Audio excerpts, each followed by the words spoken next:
नमस्कार। चुनावी समर में आप लोगों का स्वागत है।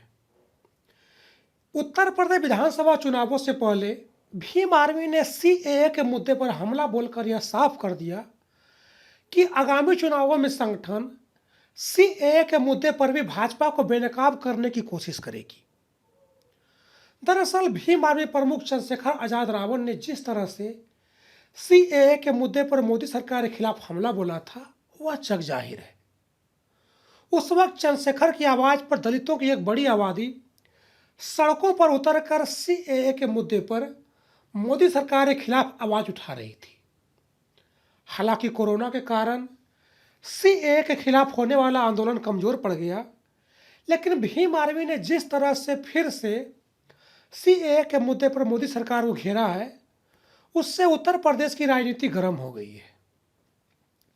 आपको बता दें कि भीम आर्मी ने फिर से कहा है कि मोदी सरकार ने सीएए को लाकर दलितों और मुस्लिमों को यह बताने की कोशिश की है कि भारत में रहने के लिए भी अब उन्हें भाजपा के बनाई नीतियों पर चलना पड़ेगा।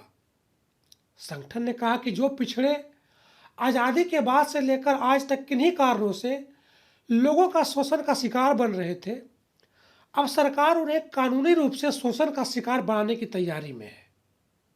भीम आर्मी ने कहा कि सीएए के कारण दलितों और मुस्लिमों के बीच भय का माहौल है। संगठन ने साफ साफ कहा कि मोदी सरकार ने सीएए लाकर देश को धार्मिक रूप से तोड़ने का काम किया है। भीम आर्मी ने कहा कि सीएए के कारण देश और विदेश दोनों जगह प्रदर्शन देखने को मिला, लेकिन मोदी सरकार फिर भी सीएए लागू करने से पीछे नहीं हट रही है। संगठन ने इसके लिए ईवीएम को जिम्मेदार मानते हुए कहा कि इसकी सबसे बड़ी वजह यह है कि मोदी सरकार ने ईवीएम की मदद से पूर्ण बहुमत से सत्ता हासिल कर ली है और भाजपा को यह मालूम है कि इन विरोध प्रदर्शनों के बावजूद भी देश में उनकी सरकार सुरक्षित है। भीम आर्मी ने कहा कि योगी सरकार भी सीएए के मुद्दे पर दलितों और मुस्लिमों के खिलाफ नजर आई, क्योंकि वे भी मोदी की नज़रों में बेस्ट बनकर रहना चाह रहे थे। इस तरह यूपी विधानसभा चुनावों से पहले भीम आर्मी ने सीएए के मुद्दे पर हमलावर रूप धारण करते हुए मोदी और योगी सरकार के खिलाफ जोरदार हमला बोला है। संगठन ने साफ साफ कहा है कि भाजपा सरकार ने ईवीएम के दम पर पूर्ण बहुमत हासिल करके दलितों और मुस्लिमों को दबाने की कोशिश की है।